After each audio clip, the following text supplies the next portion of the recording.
1월 28일 수요일 아침입니다. 하루를 시작할 때가 되면 하나님께서 오늘은 어떤 새로운 일들을 나에게 보여주실까? 어떤 은혜를 경험시켜 주실까? 기대가 됩니다. 사랑하는 우리 성도님들 하루가 주의 은혜를 사모하고 은혜를 경험할 수 있는 귀한 날이 되기를 주님의 이름으로 축복합니다.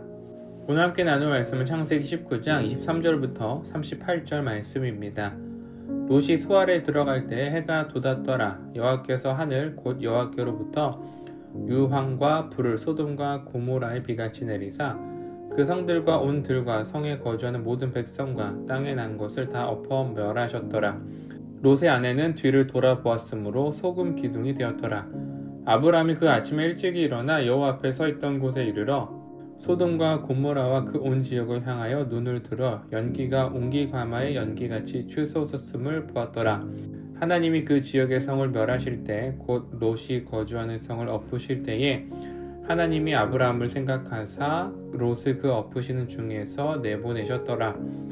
롯이 수알에 거주하기를 두려워하여 두 딸과 함께 수알에서 나와 산에 올라가 거주하되 그 두 딸과 함께 굴에 거주하였더니 큰딸이 작은딸에게 이르되 우리 아버지는 늙으셨고 온 세상의 도리를 따라 우리의 배필될 사람이 이 땅에는 없으니 우리가 우리 아버지에게 술을 마시게 하고 동참하여 우리 아버지로 말미암아 후손을 이어가자 하고 그 밤에 그들이 아버지에게 술을 마시게 하고 큰딸이 들어가서 그 아버지와 동침하니라. 그러나 그 아버지는 그 딸이 눕고 일어나는 것을 깨닫지 못하였더라.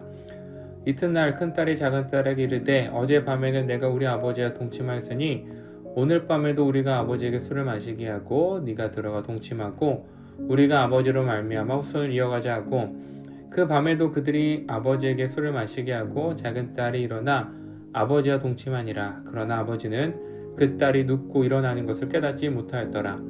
롯의 두 딸이 아버지로 말미암아 임신하고 큰 딸은 아들을 낳아 이름을 모압이라 하였으니 오늘날 모압의 조상이요 작은 딸도 아들을 낳아 이름을 베남미라 하였으니 오늘날 암몬 자손의 조상이었더라. 아멘. 창세기 13장 말씀을 보면 아브라함과 그의 조카 롯이 헤어지는 장면이 등장합니다. 그들의 소유, 가축이 많아졌고 많아진 가축을 한 곳에서 기를 수 없었기 때문에 서로 헤어지게 되죠. 아브라함은 롯에게 이렇게 이야기하죠. 너가 좌하면 나는 우하고 내가 우하면 나는 좌하리라. 롯이 가는 길에 아브라함이 함께하지 않겠다라고 말합니다. 그러자 롯은 눈을 들어서 저 멀리를 바라봅니다. 그리고 그가 보았던 것은 여호와의 동산 같았던 소돔과 고모라 땅이죠. 마치 에덴 동산 같은 땅이었습니다. 물도 넉넉하고 가축들을 먹일 풀도 많고 살기에 너무 좋은 땅처럼 보였습니다. 그런데 롯의 가정이 머문 소돔 땅은 어제 말씀에서 살펴본 것처럼 죄악이 가득한 땅이었습니다.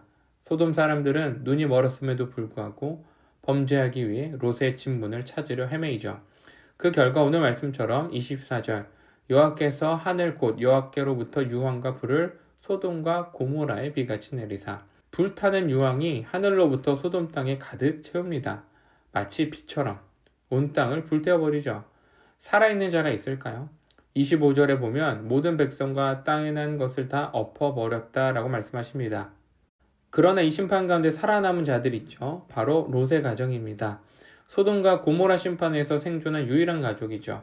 그런데 한 가지 질문이 생깁니다. 하나님은 왜 롯의 가정을 소돔과 고모라 심판으로부터 구원하셨을까? 창세기 말씀을 보면 롯이 잘한 것은 없어 보입니다. 오늘 본문 후반부 30절 이하의 말씀을 보면 술에 취해 두 딸이 자신의 침상에 오는 것을 알아차리지 못하죠. 두 딸은 후손을 이어야 하는 책임감 때문이라고 말할 수 있지만 아버지를 범하여 자녀를 낳은 것이 옳은 행동이라고 말할 수 없습니다. 롯에게도 책임이 있고 두 딸에게도 책임이 있죠. 롯과 그의 가정이 구원받을 이유를 찾기가 어려워 보입니다. 그런데 29절 그 해답을 발견할 수 있습니다. 하나님이 아브라함을 생각하사. 롯의 구원은 누구 때문일까요? 아브라함 때문이죠. 바로 앞장 18장에서 하나님이 소돔과 고모라로 세상을 심판하시겠다. 그러자 아브라함은 하나님께 기도하죠. 의인 50명 있으면 멸하시겠습니까? 하나님 50명은 못 찾겠네요. 45명은 안 됩니까? 하나님 40명은요? 20명은요? 10명은요? 하나님은 의인 10명이 있으면 소돔과 고모라를 멸하지 않겠다라고 말씀하십니다. 비록 소돔과 고모라에 의인 10명은 없었지만 아브라함 한 명이 마치 의인 10명이 되어서 롯의 가정은 구원함을 받을 수 있었던 것이죠. 이 세상에 의인은 없습니다.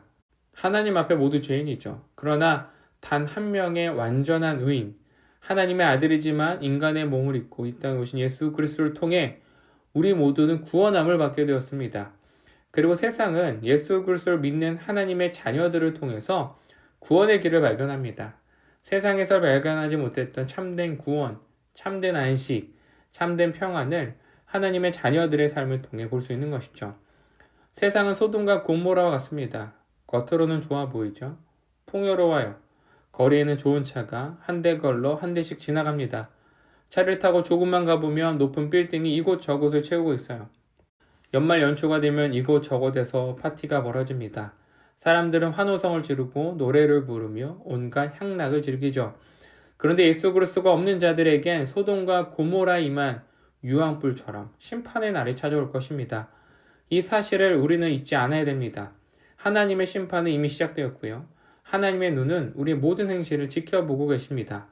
하나님을 사랑하며 사는지 세상을 사랑하며 사는지 눈동자처럼 살피고 계세요. 그런데 오늘 롯의 아내는 멸망에 가는 소돔과 고모라를 향해서 어떤 행동을 취할까요? 26절에 보니까 뒤로 돌아보죠. 천사들은 소돔과 고모라의 심판 앞에 경고를 했었습니다. 19장 17절에서 돌아보거나 들에 머물지 말라.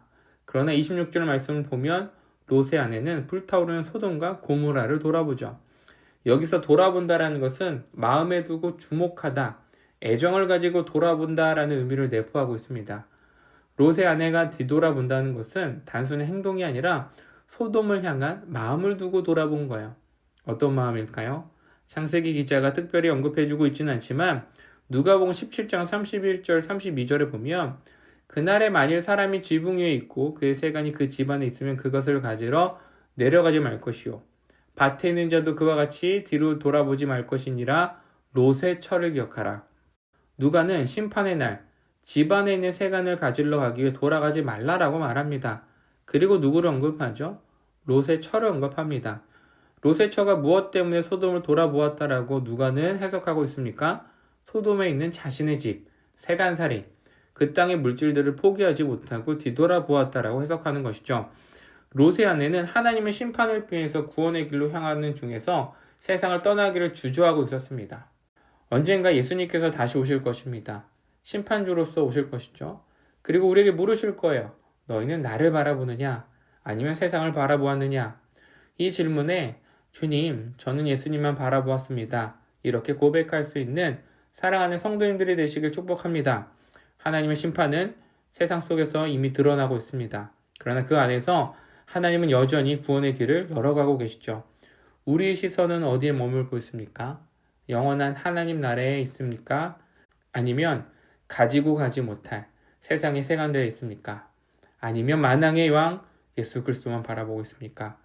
이 질문이 우리의 삶 가운데 던져지고 오직 그리스도만 바라볼 수 있는 오늘 하루가 되기를 주님의 이름으로 축복합니다.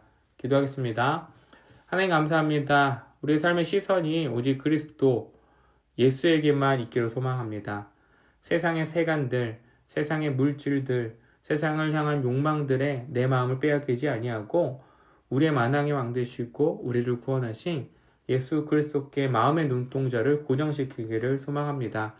그러나 여전히 내 마음을 흔드는 유혹거리들이 있습니다. 그런 유혹거리들에서 내가 자유롭지 못하다면 하나님 나에게 이긴 힘을 주시고 버틸 힘을 주시고 세상을 주님만 바라보며 살아갈 수 있는 믿음을 또한 허락하여 주시옵소서. 뒤돌아보지 않고 하나님을 향해 달려가기 원합니다. 후회하지 않고 아쉬워하지 않고 예수님만 따르기 원합니다. 우리가 오늘 그런 하루를 살게 하여 주시옵소서. 감사드리며 예수님의 이름으로 기도드렸습니다. 아멘.